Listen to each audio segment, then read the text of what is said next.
ಆತ್ಮೀಯ ವೀಕ್ಷಕರಿಗೆಲ್ಲ ನಮಸ್ಕಾರ. ದಿನಾಂಕ 30/6/2024 ನಡೆದ KAR-TET ಈ ಒಂದು ಪರೀಕ್ಷೆಯ ಪತ್ರಿಕೆ 2ರ ಕನ್ನಡ ಪ್ರಶ್ನೆಗಳ ಉತ್ತರಗಳ ವಿಶ್ಲೇಷಣೆಯನ್ನು ಈ ವಿಡಿಯೋದಲ್ಲಿ ಮಾಡಲಾಗಿದೆ. ಗಮನಿಸಿ. ಮೊದಲನೇದಾಗಿ ಈ ಒಂದು ವಿಡಿಯೋದಲ್ಲಿ ಗದ್ಯಕ್ಕೆ ಸಂಬಂಧಪಟ್ಟಂತಹ ಪ್ರಶ್ನೆಗಳು ಈ ಪ್ರಶ್ನೆ ಪತ್ರಿಕೆಯಲ್ಲಿದೆ. 8 ಗದ್ಯಕ್ಕೆ ಸಂಬಂಧಪಟ್ಟಂತಹ ಪ್ರಶ್ನೆಗಳು, ಹಾಗೆ ಇನ್ನು 7 ಪದ್ಯಕ್ಕೆ ಸಂಬಂಧಪಟ್ಟಂತಹ ಪ್ರಶ್ನೆಗಳಿದೆ. ಗದ್ಯ ಭಾಗದಲ್ಲಿ ಅಮೇರಿಕಾದಲ್ಲಿ ಈ ಬುಟ್ಟಿ ಹೆಣೆಯುವಂತಹ ಒಂದು ನೀಗ್ರೋ ಒಂದು ಜನರ ಬಗ್ಗೆ ಸಂಬಂಧಪಟ್ಟಂತಹ ಮಾಹಿತಿಯನ್ನು ನೀಡಲಾಗಿದೆ. ಇದಕ್ಕೆ ಸಂಬಂಧಿಸಿದ ಪ್ರಶ್ನೆಗಳನ್ನು ನಾವು ಗಮನಿಸೋದಾದರೆ, ಮೊದಲನೇ ಪ್ರಶ್ನೆ, ಅಮೇರಿಕಾದಲ್ಲಿ ಅಂತರ್ಯುದ್ಧ ಆರಂಭವಾಗಿ ಯಾವುದಕ್ಕೆ ಗಿರಾಕಿಗಳು ಕಡಿಮೆಯಾದರು? ಇದಕ್ಕೆ ಉತ್ತರ ಆಪ್ಷನ್ 3 ಭತ್ತ. ನಂತರ ಎರಡನೇ ಪ್ರಶ್ನೆ, ಮೇದರ ಬುಟ್ಟಿಗಳಿಗೆ ಇಲ್ಲಿ ತುಂಬ ಬೇಡಿಕೆ. ಇದಕ್ಕೆ ಉತ್ತರ ಆಪ್ಷನ್ 3 ಅಮೇರಿಕಾದ ದಕ್ಷಿಣ ಕೆರೋಲಿನಾ. ಪ್ರಶ್ನೆ 3, ಇವು ಅಮೇರಿಕಾದ ಸೂಪರ್ ಮಾರ್ಕೆಟ್ಗಳಿಗಿಂತಲೂ ಜನಪ್ರಿಯವಾಗಿವೆ. ಉತ್ತರ ಆಪ್ಷನ್ 1 ಬಯಲು ಮಾರುಕಟ್ಟೆಗಳು. ಪ್ರಶ್ನೆ 4, ಇವುಗಳಲ್ಲಿ ಸರಿಯಾದ ಹೇಳಿಕೆಯನ್ನು ಗುರುತಿಸಿ. ಇಲ್ಲಿ 4 ಹೇಳಿಕೆಗಳನ್ನು ಕೊಟ್ಟಿದ್ದಾರೆ, 3 ತಪ್ಪಾಗಿದೆ, 1 ಸರಿಯಾಗಿದೆ. ಸರಿಯಾದಂತಹ ಉತ್ತರ ಅಂದರೆ ಆಪ್ಷನ್ 2ನೇದು, ಪರಂಪರೆಯಿಂದ ಬಂದಿದ್ದ ತಮ್ಮ ಬುಟ್ಟಿ ಹೆಣೆಗಾರಿಕೆಯನ್ನು ಆಫ್ರಿಕನ್ ಹೆಂಗಸರು ಕೈ ಬಿಡಲಿಲ್ಲ. ಪ್ರಶ್ನೆ 5, ಕಲಾತ್ಮಕವಾದ ಭತ್ತದ ಬುಟ್ಟಿಯನ್ನು ಈ ವಸ್ತುಗಳನ್ನು ಉಪಯೋಗಿಸಿಕೊಂಡು ಹೆಣೆಯುತ್ತಿದ್ದರು. ಉತ್ತರ ಆಪ್ಷನ್ 1 ಭತ್ತದ ಹುಲ್ಲು ಮತ್ತು ನದಿ ತೀರದಲ್ಲಿ ದೊರೆಯುವ ಜೊಂಡು. ಪ್ರಶ್ನೆ 6, ಇವರು ನಮ್ಮ ಮೇದರಂತೆ ಎಳೆಗಳನ್ನು ಒಂದರೊಳಗೊಂದರಂತೆ ಹೊಗಿಸಿ ಬುಟ್ಟಿ ಹೆಣೆಯುವುದಿಲ್ಲ. ಇಲ್ಲಿ ಇವರು ಎಂಬ ಪದವು ಈ ವ್ಯಾಕರಣಾಂಶಕ್ಕೆ ಉದಾಹರಣೆ. ಸ್ನೇಹಿತರೆ, ಈ ಥರದ ಪ್ರಶ್ನೆಗಳು ಬಹುತೇಕ ಎಲ್ಲ ಸ್ಪರ್ಧಾತ್ಮಕ ಪರೀಕ್ಷೆಗಳಲ್ಲಿ ಕೇಳ್ತಾ ಇದ್ದಾರೆ. ಇದಕ್ಕೆ ಉತ್ತರ ಆಪ್ಷನ್ 4 ಸರ್ವನಾಮ.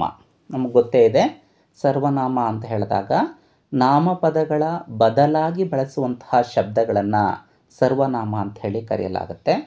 ಅವನು, ಅವಳು, ಅವರು, ಇವರು, ಇದು, ಅದು, ನಾನು, ನಾವು, ನೀವು, ಈ ಥರದ ಇವೆಲ್ಲ ಶಬ್ದಗಳು ಸಹ ಸರ್ವನಾಮಗಳಾಗಿದ್ದಾವೆ. ಈ ಸರ್ವನಾಮದಲ್ಲೇ ಮತ್ತೆ ಪುರುಷಾರ್ಥಕ, ಪ್ರಶ್ನಾರ್ಥಕ, ಆತ್ಮಾರ್ಥಕ ಸರ್ವನಾಮಗಳಿದೆ. ಇವುಗಳಿಗೆ ಸಂಬಂಧಪಟ್ಟಂತೆಯೂ ಸಹ ಸ್ಪರ್ಧಾತ್ಮಕ ಪರೀಕ್ಷೆಗಳಲ್ಲಿ ಮತ್ತೆ ಮತ್ತೆ ಪ್ರಶ್ನೆಗಳನ್ನು ಕೇಳ್ತಾನೆ ಇರ್ತಾರೆ. ಹಾಗಾಗಿ ಅವುಗಳನ್ನು ಗಮನಿಸಬೇಕು. ಪುರುಷಾರ್ಥಕ ಸರ್ವನಾಮದಲ್ಲಿ ಮತ್ತೆ ಪ್ರಥಮ ಪುರುಷ, ಮಧ್ಯಮ ಪುರುಷ ಹಾಗೆ ಉತ್ತಮ ಪುರುಷ. ಅದರಲ್ಲೇ ಪ್ರಥಮ ಪುರುಷದಲ್ಲಿ ಮತ್ತೆ ಲಿಂಗ, ವಚನ ಇದೆಲ್ಲ ಬರುತ್ತೆ. ಪ್ರಥಮ ಪುರುಷ, ಪುಲ್ಲಿಂಗ, ಏಕವಚನ, ಬಹುವಚನ ಹೀಗೆಲ್ಲನೂ ಸಹ ಬರುತ್ತೆ. ಅವುಗಳನ್ನು ಗಮನಿಸಬೇಕಾಗತ್ತೆ. ಇನ್ನು ಪ್ರಶ್ನಾರ್ಥಕ ಸರ್ವನಾಮಗಳು ಹಾಗೆ ಆತ್ಮಾರ್ಥಕ ಸರ್ವನಾಮ ತಾನು, ತಾವು ಇವುಗಳ ಬಗ್ಗೆನೂ ಸಹ ಪ್ರಶ್ನೆಗಳನ್ನು ಕೇಳ್ತಾ ಇರ್ತಾರೆ. ಇನ್ನು ಪ್ರಶ್ನೆ ಸಂಖ್ಯೆ 7, ಇವರ ಭತ್ತದ ರಾಜ್ಯ ಬಹಳ ದಿನ ಉಳಿಯದಿರಲು ಕಾರಣ. ಇದಕ್ಕೆ ಆಪ್ಷನ್ 3 1 ಮತ್ತು 2 ಸರಿಯಾಗಿದೆ. ಪ್ರಶ್ನೆ 8, ತರುವಾಯ ಎಂಬ ಪದವು ಈ ವ್ಯಾಕರಣಾಂಶಕ್ಕೆ ಉದಾಹರಣೆಯಾಗಿದೆ. ಇದಕ್ಕೆ ಆಪ್ಷನ್ನು 4ನೇದು ಸಾಮಾನ್ಯಾರ್ಥಕಾವ್ಯಯ ಅಥವಾ ಸಾಮಾನ್ಯಾವ್ಯಯ ಅಂತಲೂ ಸಹ ಇದನ್ನು ಕರೀತಾರೆ. ಸ್ನೇಹಿತರೆ, ನನ್ನ ಸರಳ ಕನ್ನಡ ವ್ಯಾಕರಣ ಪುಸ್ತಕದಲ್ಲೂ ಸಹ ನಾನು ಇವುಗಳ ಎಲ್ಲ ಬಗ್ಗೆನೂ ಸಹ ವಿವರವಾಗಿ ಮಾಹಿತಿಯನ್ನು ಕೊಟ್ಟಿದ್ದೀನಿ. ನೀವು ಪುಟ ಸಂಖ್ಯೆ 74ರಲ್ಲಿ ಗಮನಿಸಿದ್ರೆ ಇದೇ ಉದಾಹರಣೆ ಇದೆ. ಅಂದರೆ ಇಲ್ಲಿ ಸಾಮಾನ್ಯಾವ್ಯಯ ಅಂತ ಹೇಳಿದಾಗ ಕ್ರಿಯೆಯ ಕಾಲ, ಸ್ಥಾನ, ರೀತಿ ಮೊದಲಾದವುಗಳನ್ನು ತಿಳಿಸುವಂತಹ ಅವ್ಯಯಗಳಿಗೆ ಸಾಮಾನ್ಯಾವ್ಯಯ ಅಂತ ಹೇಳಿ ಕರೆಯಲಾಗುತ್ತೆ. ಬಳಿಕ, ತರುವಾಯ, ಒಡನೆ, ಬೇಗನೆ, ಅನಂತರ, ಕೂಡಲೇ ಹೀಗೆ ಇವೆಲ್ಲವನ್ನೂ ಸಹ ಸಾಮಾನ್ಯಾವ್ಯಯ ಅಂಥೇಳಿ ಕರೆಯಲಾಗುತ್ತೆ. ಇನ್ನು ಹಲವಾರು ಅವ್ಯಯಗಳು ಬರುತ್ತೆ. ಅವೆಲ್ಲವುಗಳನ್ನು ನೀವು ಗಮನಿಸಿದಾಗ ಅವ್ಯಯಗಳಿಗೆ ಸಂಬಂಧಪಟ್ಟಂತೆ ಸಾಮಾನ್ಯವಾಗಿ ಬೇರೆ ಬೇರೆ ಪರೀಕ್ಷೆಗಳಲ್ಲಿ ಯಾವುದಾದ್ರೂ ಒಂದು ಅವ್ಯಯದ ಬಗ್ಗೆ ಪ್ರಶ್ನೆಗಳನ್ನು ಕೇಳಲಾಗುತ್ತೆ. ನಂತರ ಪದ್ಯ ಭಾಗ KS ನಿಸಾರ್ ಅಹಮದ್ರವರ ಒಂದು ನಾನು ನೀವು ಅವರು ಇವರು ಒಂದೇ ಒಂದೇ ಒಂದೇ ಎನ್ನುವಂತಹ ಪದ್ಯ ಭಾಗವನ್ನು ನೀಡಿ ಅದಕ್ಕೆ ಸಂಬಂಧಪಟ್ಟಂತಹ ಪ್ರಶ್ನೆಗಳನ್ನು ಕೇಳಲಾಗಿದೆ. ಪ್ರಶ್ನೆ 9, ಇಲ್ಲಿ ಕವಿ ಯಾರು ಯಾರನ್ನ ಒಂದು ಎಂದು ಹೇಳಿದ್ದಾರೆ? ಉತ್ತರ ಆಪ್ಷನ್ 1, ನಾವು ನೀವು ಅವರು ಇವರು. ಪ್ರಶ್ನೆ 10, ಎಲ್ಲರೂ ಹಿಂದೆ ಏನೆಂದು ಪಣ ತೊಡಬೇಕೆಂದು ಕವಿ ಆಶಿಸಿದ್ದಾರೆ? ಉತ್ತರ ಆಪ್ಷನ್ 4, ಭೂಮಿ ತಾಯಿಯ ಕುಡಿಗಳು. ಪ್ರಶ್ನೆ 11, ಈ ಪದ್ಯದ ಆಶಯ ಭಾವ. ನೋಡಿ, ಅದರಲ್ಲಿ ಆಶಯ ಭಾವ 3ನೇದು, ಇದರಲ್ಲಿ 4 ಅಂತ ತಪ್ಪಾಗಿದೆ. ಅದಕ್ಕೆ ಆಪ್ಷನ್ 3ನೇದು 1 ಮತ್ತು 2 ಸರಿಯಾಗಿವೆ. ಇನ್ನು ಪ್ರಶ್ನೆ 12, ರಸಕವಿತ್ವ ಒಂದೇ ಆದರೂ ಅದರ ರಚನೆಗೆ ಬಳಕೆಯಾಗುತ್ತಿರುವ ಛಂದೋ ಪ್ರಕಾರಗಳು? ಉತ್ತರ ಆಪ್ಷನ್ 2, ಕಂದ, ವೃತ್ತ, ತ್ರಿಪದಿ, ವಚನ. ಇವೆಲ್ಲವೂ ಸಹ ವಿವಿಧ ಪದ್ಯ ಪ್ರಕಾರಗಳಾಗಿದ್ದಾವೆ. ಕಂದ ಪದ್ಯವೂ ಸಹ 4 ಸಾಲಿನ ಪದ್ಯ ಜಾತಿ, ಹಾಗೆ ವೃತ್ತಗಳು ಸಹ. ಇನ್ನು ತ್ರಿಪದಿ, ತ್ರಿ ಅಂದರೆ 3, ಪದಿ ಅಂದರೆ ಪಾದ ಅಥವಾ ಸಾಲು, 3 ಸಾಲುಗಳನ್ನು ಒಳಗೊಂಡಿರುವುದು ತ್ರಿಪದಿ. ಇನ್ನು ವಚನ, ಹೌದಲ್ಲ, ವಚನ ಸಾಹಿತ್ಯ ಇದೆಲ್ಲವೂ ಸಹ ನಾವು ಗಮನಿಸಿದ್ದೀವಿ. 12ನೇ ಶತಮಾನದ ಸಾಹಿತ್ಯ, ಗದ್ಯ ಪದ್ಯ ಮಿಶ್ರಿತವಾದಂತಹ ಸಾಹಿತ್ಯ ವಚನ ಸಾಹಿತ್ಯ. ಪ್ರಶ್ನೆ 13, ತೆಂಕಣ ಪದದ ಅರ್ಥ? ಉತ್ತರ ಆಪ್ಷನ್ 4, ದಕ್ಷಿಣ. ಸ್ನೇಹಿತರೆ, ನಮಗೆ ಗೊತ್ತೇ ಇದೆ, ನಮ್ಮ ದಿಕ್ಕುಗಳನ್ನು ಮೂಡಣ, ಪಡುವಣ, ತೆಂಕಣ, ಬಡಗಣ ಅಂತ ಹೇಳಿ ಕರೆಯಲಾಗುತ್ತೆ. ಇಲ್ಲಿ ಮೂಡಣ ಅಂದರೆ ಪೂರ್ವ, ಪಡುವಣ ಪಶ್ಚಿಮ, ಬಡಗಣ ಉತ್ತರ, ತೆಂಕಣ ದಕ್ಷಿಣ. ಪ್ರಶ್ನೆ 14, ಇವುಗಳಲ್ಲಿ ತಪ್ಪಾಗಿರುವ ಹೇಳಿಕೆಯನ್ನು ಗುರುತಿಸಿ. ನೋಡಿ, ಮೊದಲನೇದು ಕಂದ 4 ಸಾಲಿನ ಪದ್ಯ ಸರಿಯಾಗಿದೆ. 2ನೇದು ವೃತ್ತಗಳು 4 ಸಾಲಿನ ಪದ್ಯವಾಗಿರುತ್ತೆ. 3ನೇದು ತ್ರಿಪದಿ 3 ಸಾಲಿನ ಪದ್ಯವಾಗಿದೆ.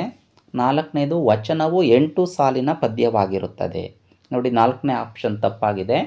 ವಚನಕ್ಕೆ ಪಾದಗಳ ನಿರ್ಬಂಧ ಇಲ್ಲ, ಆದರೆ ಇಲ್ಲಿ 8 ಸಾಲು ಅಂತ ಹೇಳಿ ಕೊಟ್ಟಿರೋದ್ರಿಂದ ಇದು ತಪ್ಪಾಗಿದೆ. ಪ್ರಶ್ನೆ 15, ಇಲ್ಲಿ ಹೊಂದಿಸಿ ಬರೆಯಬೇಕು.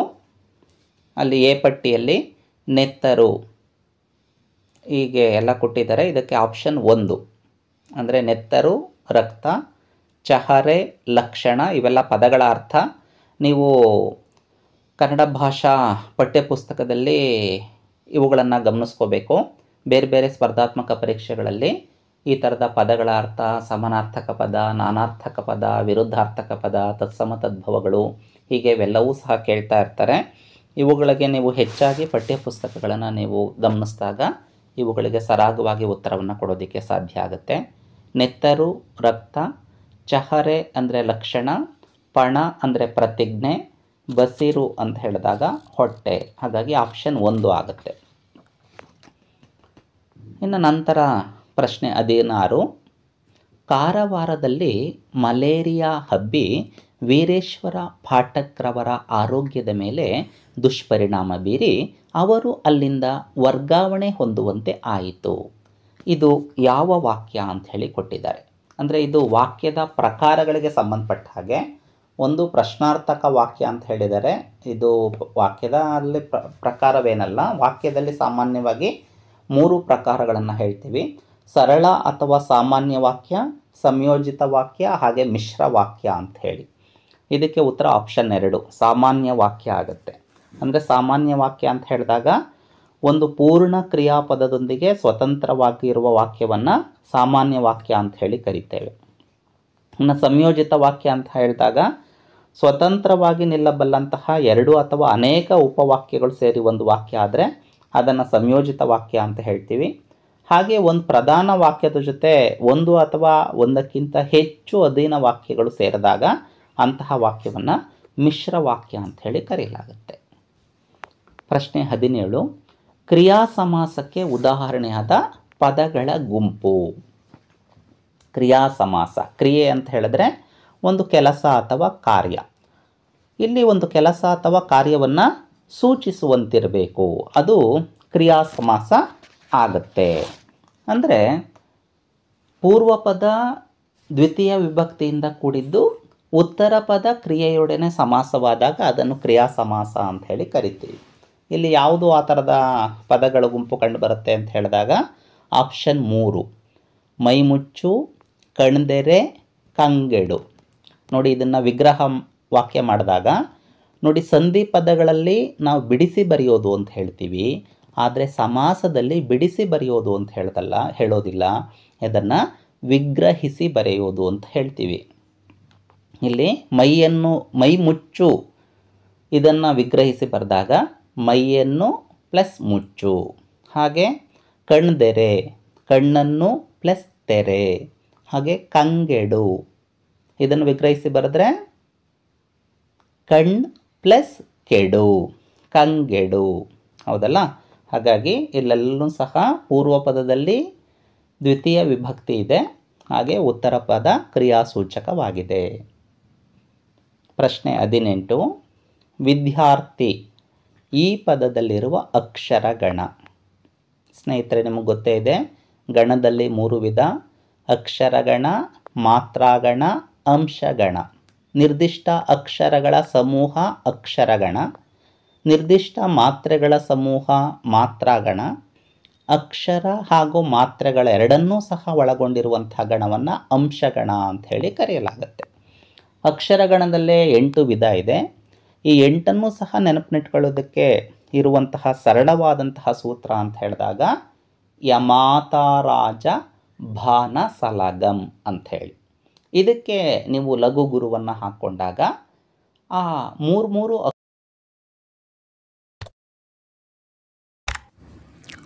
ಇಲ್ಲಿ ವಿದ್ಯಾರ್ಥಿ ಎಂಬ ಅಕ್ಷರ, ಈ 3 ಅಕ್ಷರಗಳು ಸಹ ಗುರು ಆಗೋದ್ರಿಂದ ಇದು ಮಗಣ ಆಗುತ್ತೆ. ಆಪ್ಷನ್ 3.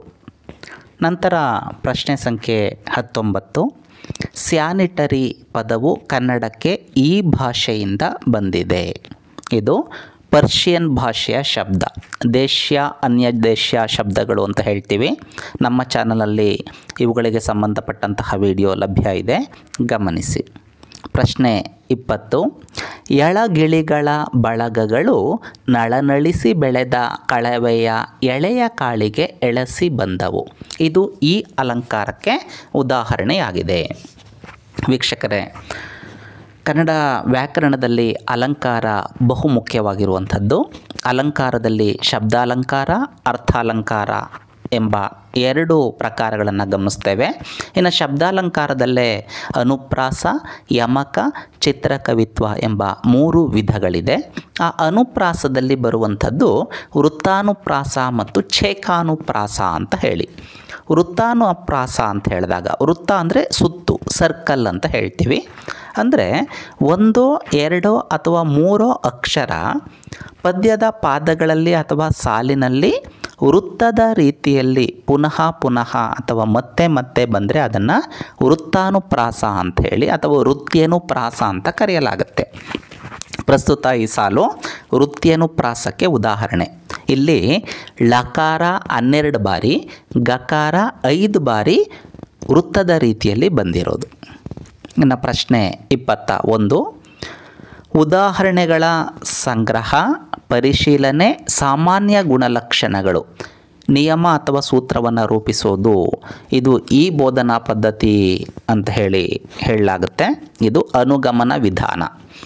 ವ್ಯಾಕರಣ ಬೋಧನೆಗೆ ನಾವು ಹೆಚ್ಚು ಇದನ್ನು ಅನುಗಮನ ಮತ್ತು ನಿಗಮನ ವಿಧಾನವನ್ನು ಬಳಸ್ತೇವೆ. ಇನ್ನು ಪ್ರಶ್ನೆ 22, ಸ್ವಾತಂತ್ರ್ಯ, ಸಮಾನತೆ, ಭ್ರಾತೃತ್ವ ಇವೇನಿದು ಪ್ರಜಾಪ್ರಭುತ್ವದ ಮೌಲ್ಯಗಳು. ನಮ್ಮ ಸಂವಿಧಾನದ ಪ್ರಸ್ತಾವನೆಯಲ್ಲೇ ಇವುಗಳ ಬಗ್ಗೆ ಇದೆ.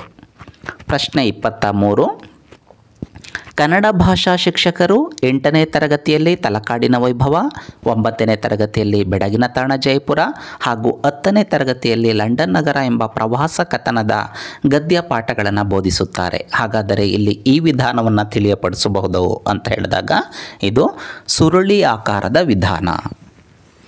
ಪ್ರಶ್ನೆ 24, 2005ರ ರಾಷ್ಟ್ರೀಯ ಪಠ್ಯಕ್ರಮವು ಈ ಕೆಳಗಿನ ವೈಶಿಷ್ಟ್ಯಗಳನ್ನು ಹೊಂದಿದೆ. ಇದಕ್ಕೆ ಉತ್ತರ 1 ಮತ್ತು 2 ಸರಿಯಾಗಿದೆ. ಪ್ರಶ್ನೆ 25. ರಾಷ್ಟ್ರಕವಿ ಎಂ ಗೋವಿಂದ ಪೈ ಅವರ ತಾಯೇಬಾರ ಮೊಗವತೋರ ಪದ್ಯದ ಜೊತೆಗೆ ರಾಷ್ಟ್ರಕವಿ ಕುವೆಂಪು ಅವರ ಭಾರತ ಜನನಿಯ ತನುಜಾತೆ ಪದ್ಯವನ್ನು ಪೂರಕವಾಗಿ ಶಿಕ್ಷಕರು ಬೋಧಿಸಿದರೆ ಇದು ನಮಗೆ ಈ ವಿಧಾನವನ್ನು ತಿಳಿಸುತ್ತದೆ. ಇದಕ್ಕೆ ಆಪ್ಷನ್ ಸಮ್ಮಿಳಿತ ವಿಧಾನ. ಎರಡನ್ನೂ ಸಮ್ಮಿಳಿತಗೊಳಿಸಿ ಬೋಧಿಸುವಂಥದ್ದು, ಪೂರಕವಾಗಿ ಬೋಧಿಸುವಂಥದ್ದು. ಪ್ರಶ್ನೆ 26. ಭಾಷೆ ಎಂದರೆ ಧ್ವನಿ ಸಂಕೇತಗಳಿಂದ ಮನುಷ್ಯನ ವಿಚಾರಗಳನ್ನು ಅಭಿವ್ಯಕ್ತಗೊಳಿಸುವ ಸಾಧನ ಎಂದು ಹೇಳಿದವರು ಯಾರು? ಇದು ಭಾಷೆಯನ್ನು ಕುರಿತಂತಹ ಒಂದು ವ್ಯಾಖ್ಯೆ ಸ್ನೇಹಿತರೆ. ಈ ವ್ಯಾಖ್ಯೆಯನ್ನು ನೀಡಿದಂಥವರು ಪ್ಲೇಟೋ, ಗ್ರೀಕ್ ತತ್ವಜ್ಞಾನಿ. ಹಲವಾರು ಜನ ಭಾಷೆಗೆ ಸಂಬಂಧಪಟ್ಟಂತಹ ಪ್ರಸಿದ್ಧ ಹೇಳಿಕೆಗಳನ್ನು ನೀಡಿದ್ದಾರೆ. ಇದಕ್ಕೆ ಸಂಬಂಧಪಟ್ಟಂತೆ ಸಾಮಾನ್ಯವಾಗಿ ಪ್ರತಿ ಬಾರಿಯೂ ಸಹ ಒಂದು ಪ್ರಶ್ನೆಯನ್ನು ಕೇಳ್ತಾರೆ. ಹಾಗೆ ಇಲ್ಲಿ ಸಫೀರ್, ದಂಡಿ ಇವರ ವ್ಯಾಖ್ಯೆಗಳು ಸಹ ಪ್ರಮುಖ ಆಗುತ್ತೆ. ದಂಡಿ ಎನ್ನುವಂತಹ ಭಾಷಾ ವಿದ್ವಾಂಸ ಹೇಳ್ತಾನೆ, ಭಾಷೆ ಎಂಬ ಬೆಳಕು ಈ ಜಗತ್ತನ್ನು ಬೆಳಗದಿದ್ದರೆ ಇಡೀ ಜಗತ್ತೇ ಕತ್ತಲಮಯವಾಗುತ್ತಿತ್ತು ಅಂಥೇಳಿ. ಈತನ ಒಂದು ಮಾತು ಸಾಕು ಭಾಷೆಯ ಮಹತ್ವವನ್ನು ಹೇಳೋದಕ್ಕೆ. ಪ್ರಶ್ನೆ 27. ಭಾಷಾ ಕೌಶಲಗಳನ್ನು ಬೆಳೆಸುವುದು ಇದು ಯಾವ ಉದ್ದೇಶ ಅಂಥೇಳಿ ನಾವು ಭಾಷಾ ಬೋಧನೆ ಮಾಡಬೇಕಾದಾಗ ಉದ್ದೇಶಗಳನ್ನು ಪಟ್ಟಿ ಮಾಡ್ತೀವಲ್ಲ, ಇದು ಯಾವ ಗುಂಪಿಗೆ ಬರುತ್ತೆ ಅಂತ ಹೇಳಿದಾಗ ಇದು ಭಾಷಿಕ ಉದ್ದೇಶವಾಗಿದೆ. ಅಲ್ಲೇ ಹೇಳಿಬಿಡುತ್ತೆ ಭಾಷಾ ಕೌಶಲ ಅಂತ ಹೇಳಿದಾಗ ಇದು ಭಾಷಿಕ ಉದ್ದೇಶವಾಗಿದೆ. ಪ್ರಶ್ನೆ 28. ಸಾಮಾನ್ಯ ಅರ್ಥದಲ್ಲಿ ಆಲಿಸುವಿಕೆ ಎಂದರೆ? ನೋಡಿ, ಆಲಿಸುವಿಕೆ ಇದು ಭಾಷಾ ಕೌಶಲಗಳಲ್ಲಿ ಒಂದು. ಭಾಷೆಯಲ್ಲಿ 4 ಕೌಶಲಗಳಿದೆ. LSRW ಅಂತ ಹೇಳ್ತೀವಿ, ಲಿಸನಿಂಗ್, ಸ್ಪೀಕಿಂಗ್, ರೀಡಿಂಗ್, ರೈಟಿಂಗ್. ಆಲಿಸುವಿಕೆ, ಮಾತುಗಾರಿಕೆ, ಓದುಗಾರಿಕೆ, ಬರವಣಿಗೆ. ಅದರಲ್ಲಿ ಆಲಿಸುವಿಕೆ ಅನ್ನು ಸಾಮಾನ್ಯ ಅರ್ಥದಲ್ಲಿ ಕೇಳುವಿಕೆ ಅಂತ ಹೇಳ್ತೀವಿ, ಕೇಳುವಿಕೆ ಅಂತ ಹೇಳಿ. ಬಟ್ ಆಲಿಸುವಿಕೆಯಲ್ಲಿ ಕೇಳುವಿಕೆ ಇದೆ, ಆದರೆ ಬರೀ ಕೇಳುವಿಕೆ ಆಲಿಸುವಿಕೆ ಆಗೋದಿಲ್ಲ. ಪ್ರಶ್ನೆ 29. ನಾಡು ನುಡಿಯ ಪರಂಪರೆ, ಸಾಹಿತ್ಯ, ಸಂಸ್ಕೃತಿಯ ಅರಿವನ್ನು ಮೂಡಿಸುವುದು ಯಾವ ಉದ್ದೇಶ ಅಂತ ಹೇಳಿದಾಗ ಇದು ನಮ್ಮ ಸಂಸ್ಕೃತಿ, ಪರಂಪರೆ, ನಾಡು ನುಡಿ ಇದರ ಬಗ್ಗೆ ಹೇಳುವಂಥದ್ದು ಸಾಹಿತ್ಯಾತ್ಮಕ ಉದ್ದೇಶ ಆಗಿದೆ. ಇನ್ನು ಪ್ರಶ್ನೆ 30. ಪಠ್ಯಕ್ರಮ ನಿರ್ಧರಿಸಿದ ಗುರಿಗಳನ್ನು, ಪಠ್ಯವಸ್ತು ಸೂಚಿಸಿದ ಮಾರ್ಗೋಪಾಯಗಳನ್ನು ಸಾಕಾರಗೊಳಿಸಲು ಒಂದು ನಿರ್ದಿಷ್ಟ ವಿಷಯದ ಪಠ್ಯಾಂಶಗಳನ್ನು ಒಳಗೊಂಡ ಸಾಧನ ಯಾವುದು? ಪಠ್ಯ ಪುಸ್ತಕ, ಟೆಕ್ಸ್ಟ್ ಬುಕ್ ಅಂತ ಏನು ಹೇಳ್ತೀವಿ, ಇದೇ ಆಗಿದೆ. ಸ್ನೇಹಿತರೆ, ನಮ್ಮ ಚಾನಲಲ್ಲಿ ವಿವಿಧ ಸ್ಪರ್ಧಾತ್ಮಕ ಪರೀಕ್ಷೆಗಳಿಗೆ ಸಂಬಂಧಿಸಿದಂಥ ಮಾಹಿತಿ, ಈ ಹಿಂದಿನ ಪ್ರಶ್ನೆ ಪತ್ರಿಕೆಗಳ ವಿಶ್ಲೇಷಣೆ, ಹಾಗೆ ಕನ್ನಡ ವ್ಯಾಕರಣಕ್ಕೆ ಸಂಬಂಧಿಸಿದಂತಹ ಎಲ್ಲ ವಿಡಿಯೋಗಳು, ಮೋಟಿವೇಶನಲ್ ವಿಡಿಯೋಗಳು, ವಿವಿಧ ಪ್ರವಾಸಿ ಸ್ಥಳಗಳ ವಿಡಿಯೋಗಳು ಲಭ್ಯ ಇದ್ದು ಅವುಗಳನ್ನು ಗಮನಿಸಿ. ನೀವು ನಮ್ಮ ಚಾನಲ್ಗೆ ಹೊಸಬರಾದರೆ ಈಗಲೇ ಚಾನಲನ್ನು ಸಬ್ಸ್ಕ್ರೈಬ್ ಮಾಡಿ. ಪ್ರೋತ್ಸಾಹಕ್ಕಾಗಿ ಧನ್ಯವಾದ.